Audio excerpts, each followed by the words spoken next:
Hello and welcome to a What Sold video. This is everything that sold for me on my not live platforms from December 8th to December 14th, and I'm going to scoot over here and we're actually going to start with Mercari because I think it heard me complain about how few sales I've gotten on Mercari and then decided to give me another one. So I actually sold this Champion sweatshirt for $15 over Mercari, which was awesome. One, because this was a free to me shirt. This was given to me by my friends Ernie and Carolyn a while ago, and they gifted me a bunch of stuff. So Ernie and Carolyn, if you're watching, thank you so much. And I was honestly just gonna like take this to buy sell trade, but as soon as I had that thought, again, it sold. So this is awesome.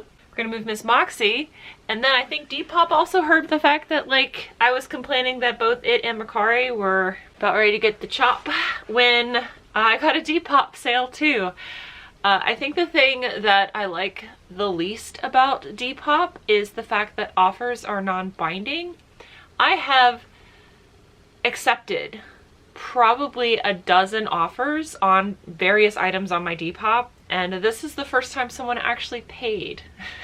In a dozen offers, one person finally paid, and they sent me an offer of $44. Now I do shipping on my own on Depop. After the fees from Depop, the processing fees, I think I received like $37, and then it cost $9 to ship this because it was a Pendleton jacket. So I made $28, and that is because this is from that big vintage buyout. I'm so close to getting this all listed. This big vintage buyout, so this is basically free to me. So I made, you know, $28 off of this jacket. And now we're gonna move Miss Moxie again. That way you guys can see her little feetsies. She's so cute. So I did my big whatnot experiment in November, and I am, you know, then I immediately did Thriftmas. So I am inundated with stuff, but I was able to get some stuff that didn't sell in my whatnots for $2 listed up on my eBay, because everything that I was putting up on Whatnot was stuff that I was more than happy and willing to sell myself. That was kind of the point of the experiment. And so this Under Armour top sold for $5. So it didn't sell for $2 on Whatnot, but it sold for $5 on eBay. And that was just because at this point I was like, I got this at the bins. It costs less than $1. Sure, have it. Go for it. So is it a big sale? No. But am I happy that it's not my house anymore? Yes. Am I glad that I made a profit on it? Yes. Am I glad that it sold like in less than 30 days? Yes. This is actually from Thriftmas. This is We the Free piece. I was able to find, once I put it on Karen and did the Google image search, it immediately came up what it was. I do recommend that if you are able to find the exact name of the item, it does help immensely when selling free people. So this was the Arden long sleeve. I even did a try on for this. It actually is supposed to just be a tunic length, but again, if you were, you know, under 5'4", this probably would have been a dress for you. It sold for my full asking price of $24.87, and I'm sad that it didn't fit me, but glad that it moved on to a new home again very quickly because, you know, December is Thriftmas, and so this sold basically the week that I listed it. So amazing piece. This Roost Canada piece also sold, you know, within a week of listing it, and that is because this was actually one of the ones that was made in Canada, and apparently that matters. I did not know that, but y'all in the comments told me it does. This was amazingly heavy-duty, well-made hoodie. So it matters if it's made in Canada, and it also matters if it has the beaver on it. Apparently the pieces with the beaver on it are more popular. So this sold on an offer for $34, and again, super happy for the fast flip. This is one of the books I picked up at that big book buyout, so I have 10 cents into this. It costs $3.82 to ship it. So I still made about $8 off of this, and the reason I was able to sell it for this much was because of the fact that it's a brand new book. This is an Under Armour piece. This is the only Under Armour fishing piece I have ever found, and I realized that what happens is every day, any items that don't have any views or have had 0 views in the last 30 days, I delist it and then sell similar. That's going to be a whole project after Thriftmas is over. Be prepared for it. But I realized that the reason that this hadn't sold is because I do like a template, and I didn't fill out the template completely. Normally, like, I change a couple of things every time I do it to make it easier to and faster to list for me, and I had never updated it. I just changed the title and didn't change anything else, so it was just completely wrong. As soon as I listed it appropriately when I sold similar and was like, oh, That's why this didn't sell. That's why this didn't get any views, because this listing is messed up. As soon as I did that, it sold for $16 and the buyer paid for shipping. So it's a good practice to be in. Like if you have, if a listing hasn't gotten any views, there's probably a reason for it. This is from that big record buyout that I did at the Goodwill. So I have $2 into this. It sold for my full asking price of $24.87. You can see in the photographs over here that one of them has like an arrow. That's a play button. So that way I always, whenever I do a record, in order to show the potential buyers that I have actually play tested the whole record, because I do. One, because it's enjoyable to listen to something while you're listing, and two, it's to make sure that there aren't any skips and that it is in good working order. And it also shows that the record is playing. So I feel like that, one, sets my listings apart, and two, gives the buyer a lot more confidence in purchasing from me. This is a Rush record, sold again for my full asking price. This is a vintage piece. I've told you my vintage knitwear keeps the lights on. This is an Eddie Bauer piece. It's a men's large, made in the USA, sold for my full asking price of $24.87. So stellar piece there. This is retail arbitrage. So I paid $8 for this at a store. This is the second one to sell. And I sold it for $19.87, so my full asking price, plus the buyer paid for shipping. This is one of the few books that I have the shipping on, and it's because this is like a big coffee table book. It's about, you know, George R.R. Martin's Game of Thrones series with like pictures and details and talking about the different histories and stuff. I'm not a fan like that, but when I saw these and saw that they were consistently selling on eBay, I did pick them up in order to resell them. So happy that I'm halfway through these. So technically on these particular books, I am now in the profit, which is awesome. I will pick up ties when I see them. I am very picky with my ties, but when I saw this Salvatore Ferragamo tie, and it was red and it had tigers on it and it was 100% silk, I was like, I feel like this is something. And so I did list it, and I got a $20 offer on it, and I was like, absolutely, you can have this for $20, because I paid less than $3 for it. So, you know, I know people are not a big fan of Salvatore Ferragamo, and I know people are also not big fans of selling ties, but again, I like ties because they're really small, they're very lightweight, they're easy to ship, and you can't break them. So they also don't take, like, they take up no space in my inventory, so happy for that. I've mentioned multiple times on my channel that when I do vintage glassware, I will normally buy all of the vintage glassware, one, because most of the, like the Goodwills around here, it's, you get a cheaper price the more pieces you buy if it's plain glass and they haven't marked it as a set. And also because you'll never know when you come across like another odd number set and you just need one more piece to make it like an easy 2x2 to sell. It depends on the item. Sometimes I'll sell things in sets, and some things I will sell as individuals and as replacements. It just depends on the item and the sell-through rate, and also like how people are buying them, like what it is. This is a set of tawny accents. The reason why I'm talking about that is because I have in my cabinet, I have a cabinet of Lonely Heart glasses where I got an odd number of glasses, and so I'm selling a pair, and so I have extra ones in my cabinet in case I find another one. Well, it was awesome that I do that, because when I went to ship this set of 4 tawny accent glasses, now these Libby tawny accent glasses are actually in Ted Lasso season 3, I think. Saw Hannah drinking out of them when she fell in the river and got rescued by that guy on the boat, and these are the glasses that he had. I paid that kind of attention to TV details. I'll be like, if it's a period piece and I see something that, you know, the story says it was set in this year, and I see something that like hadn't existed yet, I get real pedantic about it. I'm super fun to watch period pieces with, just saying. But when I was packing these up for the order, I don't have feeling in half of my hands, and sometimes I think I'm holding something and I'm not, and or I'm holding it tight enough and I am not, because again, I don't really have feeling, and then I'm also tired because I've been doing Thriftmas and daily videos, and like it's been a lot. And I dropped one of the glasses and it went it went and so I was like, oh no. And I was like, wait, I have a Lonely Heart glass for this. And I went in my cupboard and I did. So I was still able to send this out, and I'll have to cancel the order, which is great. So, you know, it's also good insurance for me as someone who sometimes breaks things because I don't have feeling in my hand, and yet I like to sell breakable things. Is that a good idea? This is honestly the first time I have broken something trying to ship it. Like, before I was able to ship it. This is the first. Normally I'm double fisting everything. Like, both hands are on it, putting it down, wrapping it up.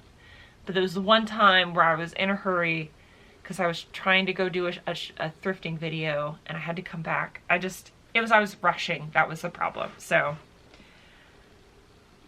70s Libby glasses, sold them for $15. I just spent so much time talking about a set of $15 glasses. No, I paid $3 for all of them because I got a total of 6, but it was 3 of a larger size and 3 of a smaller size.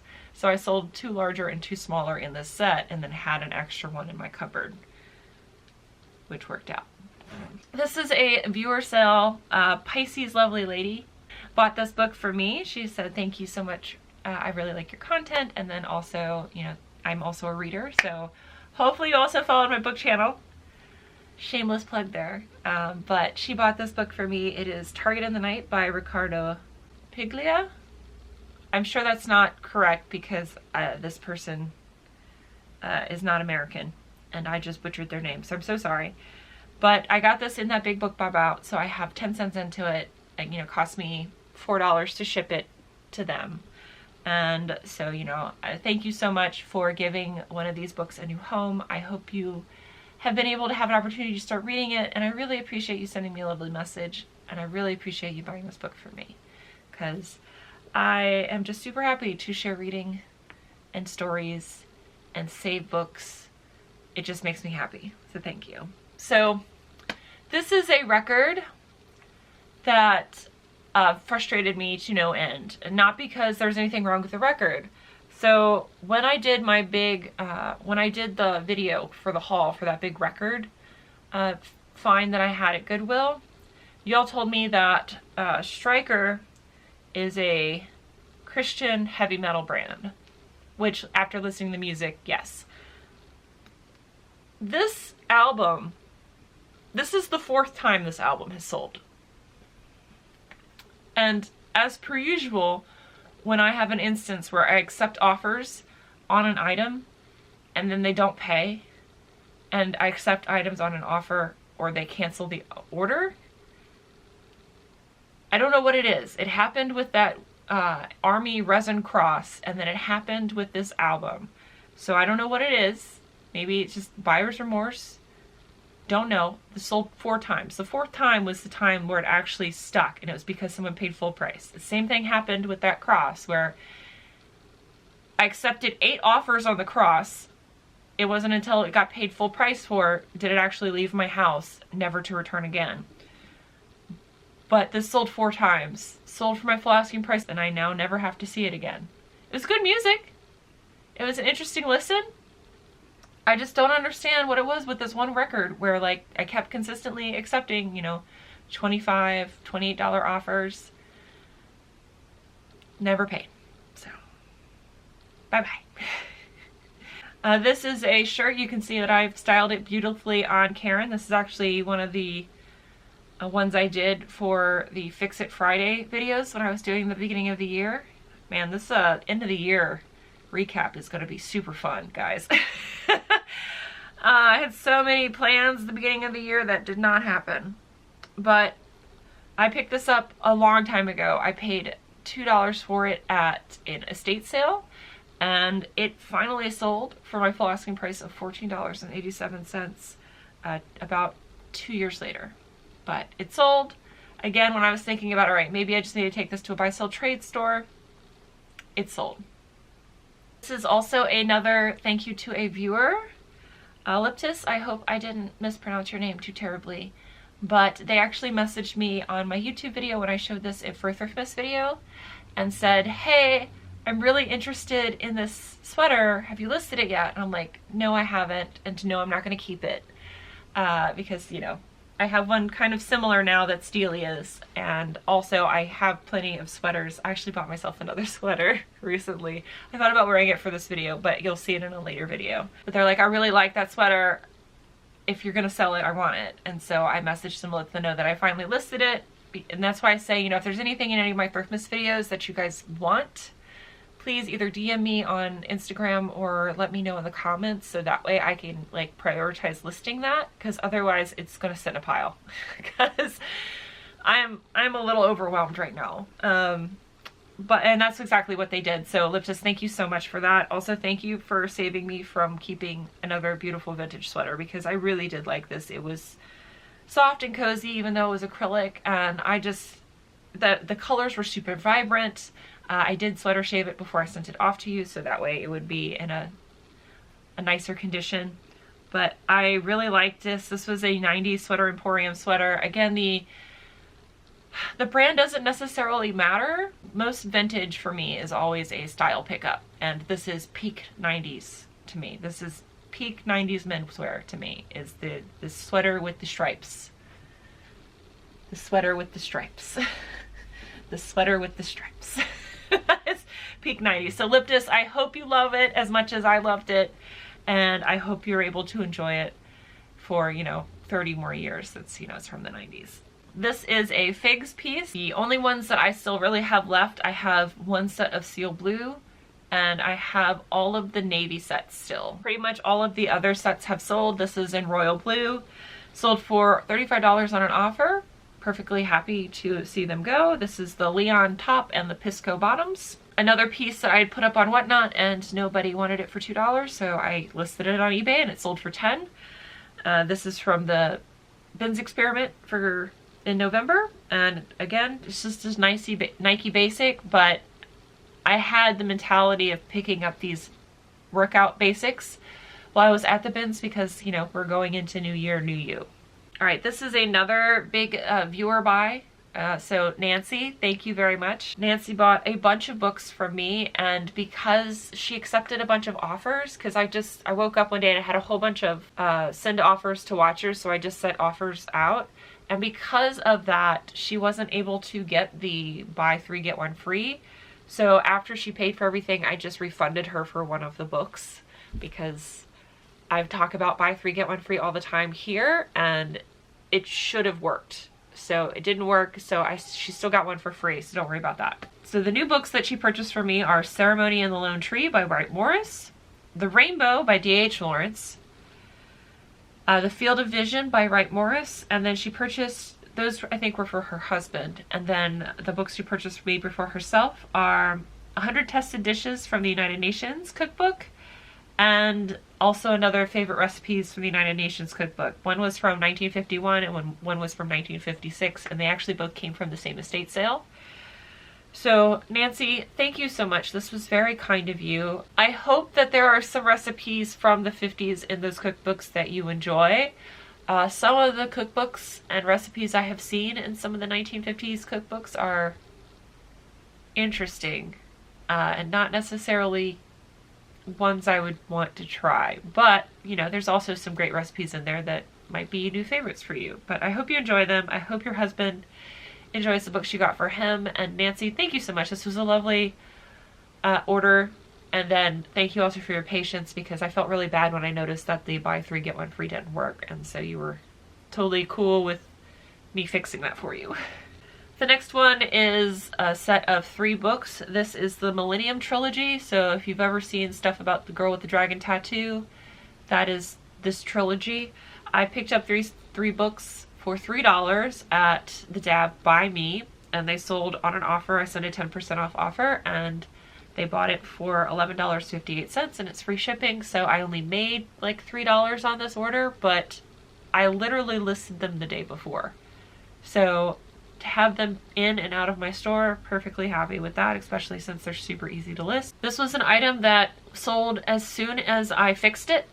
again, but it wasn't that the listing was bad, it was that it was just on a hanger, and it wasn't until I updated the listing, one with my cute little board that has all the measurements on it, and also took a picture of it stylized on Karen to show that it looked like a skirt on a body, but when you wear it, it's actually a pair of secret shorts. That's literally how I listed it, was as secret shorts. I have a pair of secret shorts as well. This is a Yohei Yamamoto piece, and it looks like a skirt when I wear it, but it's actually secret pants. So as soon as I fixed the listing and put the new pictures in it, immediately sold on an offer for $16.40. So I really just need to, when it's a vintage item, put it on Karen at the beginning, so I don't have to go back and fix that later. And then the last item I have to share is this vintage piece. This is by Jean Ewing. I think she's a model, and this is like a big Log and Look brand. Sold for $20 on an offer, and the buyer paid for shipping. So this was great. I paid probably like $4 or $5 for this at a thrift store. But that is everything that I've sold for that week. Again, a lot of great viewer sales, so I really appreciate it. Liptis and Nancy, and then also Emily for buying from me. And I hope you guys are enjoying your items, and I hope you guys have a wonderful day doing whatever it is you're doing, and great sales, and I will see you in the next video. Until then, bye! Bye! Hero, hero, hero, hero. I wanna be a hero, hero.